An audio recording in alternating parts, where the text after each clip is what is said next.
core consumer price index increased 0.3% and 4.3% respectively against estimates for 0.2% and 4.3%. That means inflation rose more than expected. Not good for interest rates or the Fed's ulcers. See, energy prices, they fed much of the gain in inflation. It rose 5.6% on the month, an increase that included a whopping 10.6% surge in gasoline prices, which I saw personally. It's $6 a gallon where I live right now. I'm not kidding you guys. It's $6 a gallon. Why? Well, because the Red Russians and the Saudis cut oil production by 1.3 million barrels a day. Why? Because Russia and the Sauds attempt to get off of the dollar and US dependency isn't going the way they wanted to right now. Why? Because recent attempts to de-dollarize bilateral trade with India appear to have backfired on Moscow. Russia has become one of India's top oil suppliers and has earned billions of dollars in sales. This has resulted in an accumulation of up to $1 billion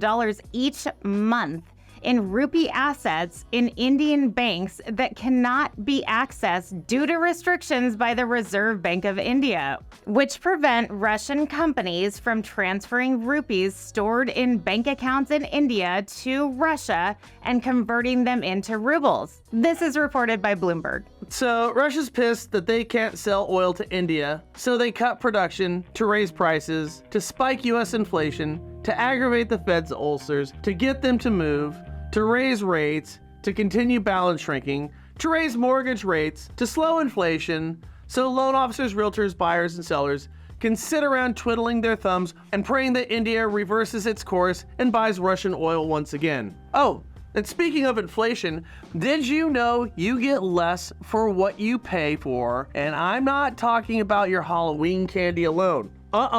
But have you noticed that one yet? Your Halloween candy bars, your Recess, your M&Ms, your Snickers, all of them, same price as last year, but smaller pieces. Yeah, we're getting gypped right now. But that's not what I'm talking about. No, I'm talking about new homes have gone the way of Halloween candy.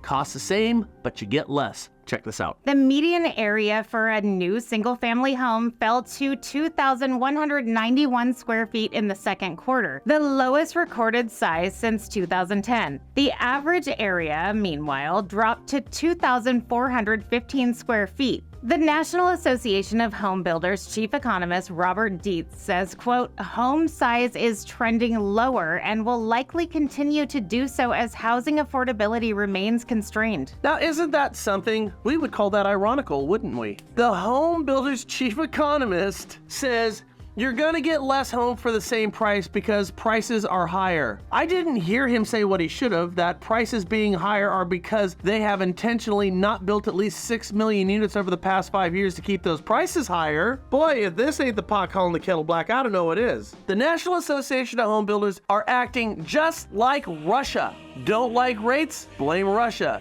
Don't like prices on houses? Blame the National Association of Home Builders. They're both holding back right now. Don't like the size of your Halloween candy? I say blame Russia and the National Association of Home Builders. But what you need to know, loan officers and real estate agents, is this. It is all, my friends, by design. And it is. And there's not a damn thing you can do about it. The only thing you can control is between the bookends of your head. What's in between your ears, man? Stay on your game because there's business to be had, and it doesn't matter what Russia does. It doesn't matter about our Halloween candy, and it doesn't matter just what you do. Have a good day.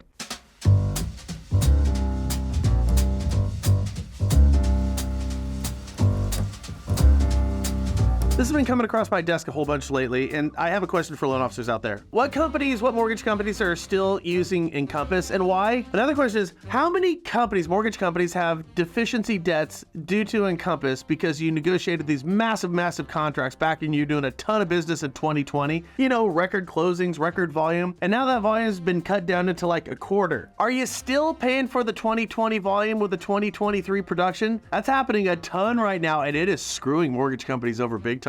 Now, it seems weird if Encompass isn't coming off their price, which it appears they're not. I could be wrong, let me know, but that doesn't seem to be the case. But it's weird, don't you think? Especially with so many great alternatives on the table right now to Encompass that just weren't here 15 years ago. And oh, by the way, this isn't a commercial. I have nothing to sell. It's a simple observation. What I think it really comes down to, I think, is this, and I'm not joking. Mortgage companies still use Encompass for the same reason my 80-year-old mother still puts curlers in her hair every night before she goes to bed. I'm dead serious. I'm not joking. She does this. I mean, even if she's not going to go see anyone the next day. Now, why is that? Well, it's because what she knows. We have Encompass because that's what we know. Just like my mom and her curlers.